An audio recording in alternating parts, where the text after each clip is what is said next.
And we are back. Thanks for staying with us. You always know on Wednesdays we have our nutrition segment, and this morning we discussed the health implications of adulterated drinks with dietitian Charles Ogwikbe. He's a registered nutritionist, dietitian with many years of experience in both clinical and community nutrition care services. He's also a consultant dietitian and a medical delegate with Allah, member of Nutrition Society of Nigeria, and currently the public relations officer for Association of Nigerian Dietitians and yes, in Lagos State. You're welcome. It's always a pleasure to be here. It's been quite an interesting month, hasn't it? Yes, it has. Right. But we're not done with you yet. You're still coming back. Okay, no, we're actually done. We wrap up this week. Oh, okay, great. Yeah, adulterated drinks. We have seen NAFDAC clamp down on a lot of adulterated drinks, products generally. And but this morning we narrow in on adulterated drinks because it is an epidemic, as a matter of fact, because we are taking a lot of drinks that we're not even sure of its contents.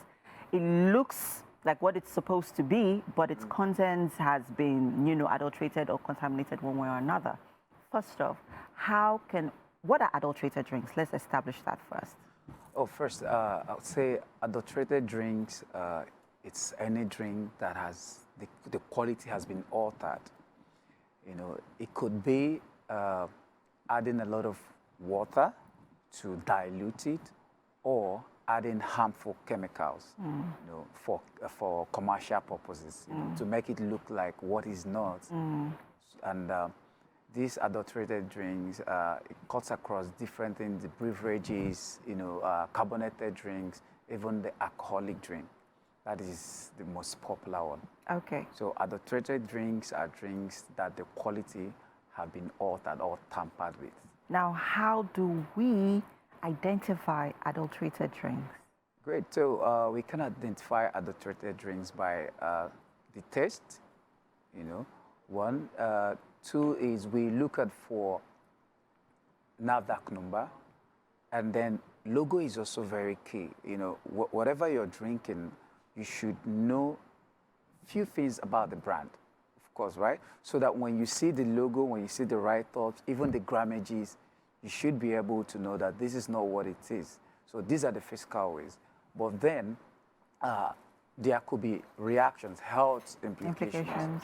So when you take adulterated drinks, you're bound to react to some of these drinks. It starts with your gut system. Yeah, but then before we get into those health implications, because some of these health implications do not even come off outrightly. They are not sudden. Some of these health implications you begin to react to them, or you begin to see the signs over a long period of time. Maybe it could be a year, it could be 2 years, it could be even longer. You don't know that, and you have taken a lot, your system can't, take anymore. So what are the first, there has to be that,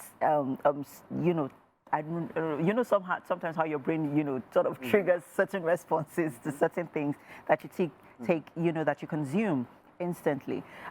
Is there an immediate effect to some of these things somehow? Yes, but I think the first thing that was striking would be the taste.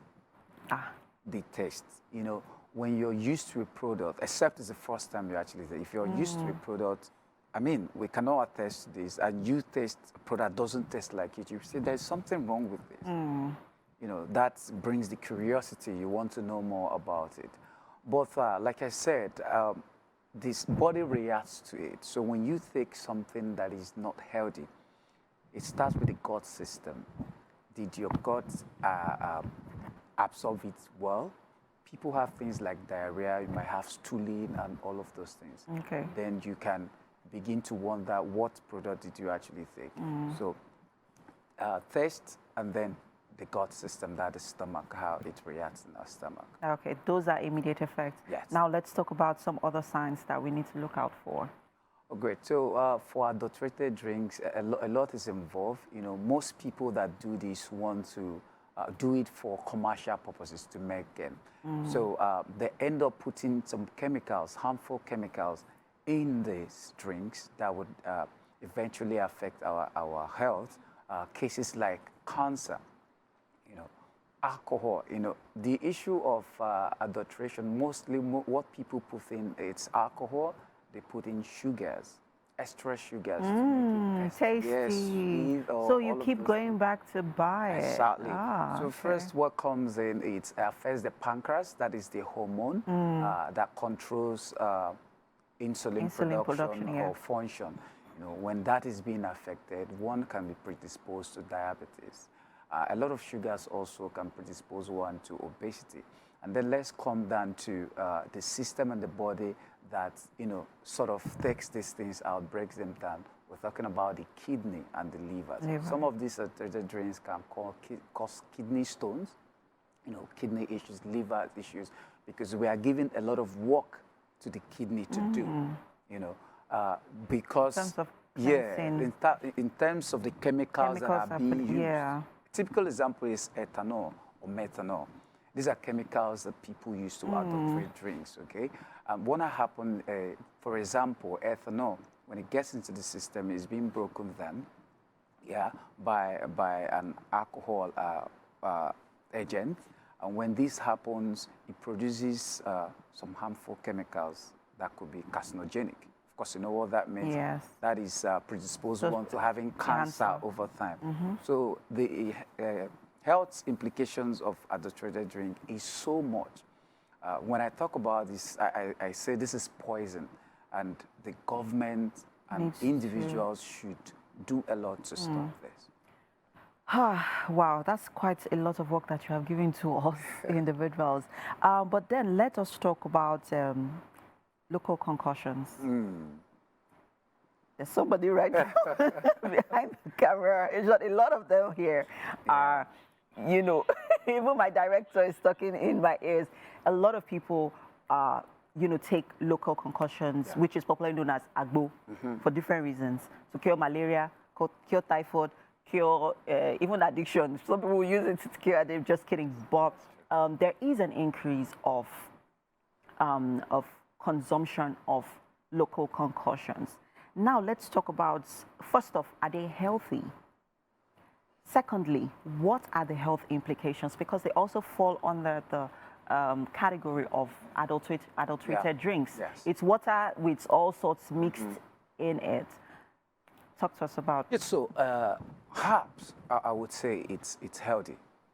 Over time, it has proven to improve people's health. Okay. But the problem we health persons have with herbs is the portion.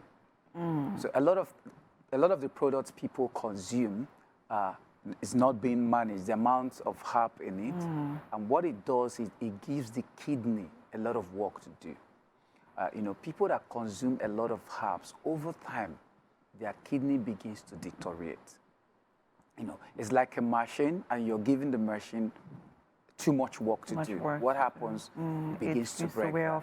So we always advise people to not to take a lot of herbs, and if you must take, it has to be in small quantity. How small? And you have to know your health condition before you take them. So you just don't take them. Exactly. Thank you so much, Charles. This has been an interesting discussion and also an interesting month as well with you. Hopefully we'll have you sometime again in the near future. I look forward to that. All right, thank you. You're welcome. And that's it on our nutrition segment for now. We have a musical performance, Tinuade Ilesomi.